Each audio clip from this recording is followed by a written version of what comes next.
హిందువులు తెలివి కల్లోళ్ళు, బత్తాయిలు దేడు దిమాగ్గాళ్ళు. హిందువులకి సొంత మెదడు ఉంటుంది, బత్తాయిలకు మెదడు మోకాళ్ళలో కాదు అరికాళ్ళలో కూడా ఉండదు. హిందువులు ప్రతిరోజు తమ దేవుణ్ణి మాత్రమే తలుచుకుంటారు. బత్తాయిలు పొద్దున లేస్తే ముస్లిం క్రిస్టియన్ దేవుళ్ళని తలుచుకుంటారు. పండుగలు వచ్చినప్పుడు హిందువులు మన గుళ్ళకు పోయి మన పూజలు మనం చేసుకుంటాం.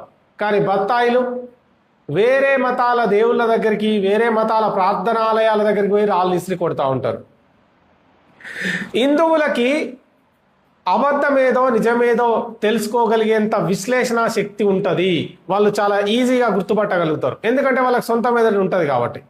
బత్తాయి గాళ్ళకు అబద్ధానికి నిజానికి తేడా తెలియదు, ఎందుకంటే వాళ్ళకి మెదడే ఉండదు, విశ్లేషించుకోవడానికి వాళ్ళకి తెలివే ఉండదు. కాబట్టి అబద్ధాన్నే నిజమని నమ్ముతూ ఉంటారు. కానీ హిందువులు అట్లా కాదు. హిందువులు చాలా తెలివి కల్లోళ్ళు.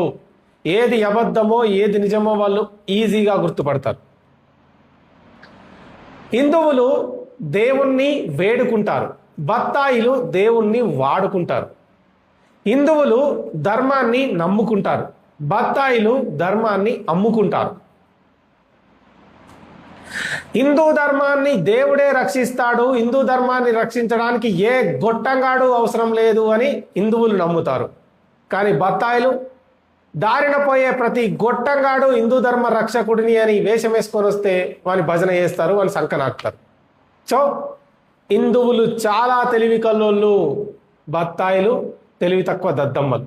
హిందువులు మాత్రం చాలా తెలివి కల్లోళ్ళు, సబ్జెక్టు గురించి మాత్రమే మాట్లాడతారు, కంటెంట్ గురించి మాత్రమే మాట్లాడతారు. బత్తాయిలు బూతులు తప్ప వాళ్ళకి ఏది రాదు. సింపుల్గా చెప్పాలంటే ఈ వీడియో కింద బూతులు మాట్లాడేటోళ్ళంతా బత్తాయిలు, సబ్జెక్టు మాట్లాడేటోళ్ళంతా హిందువులు. నేను హిందువుని, నాకు తెలివి ఉంది, నాకు మెదడుంది, నేను ఆలోచించగలుగుతా, నేను బూతులు మాట్లాడా, నేను కంటెంటే మాట్లాడతా, నేను నిజమైన హిందువుని, ఇట్లా చెప్పుకునే దమ్మున్నోళ్ళు ఎవరైనా ఉంటే కామెంట్స్లో కామెంట్ చేయండి.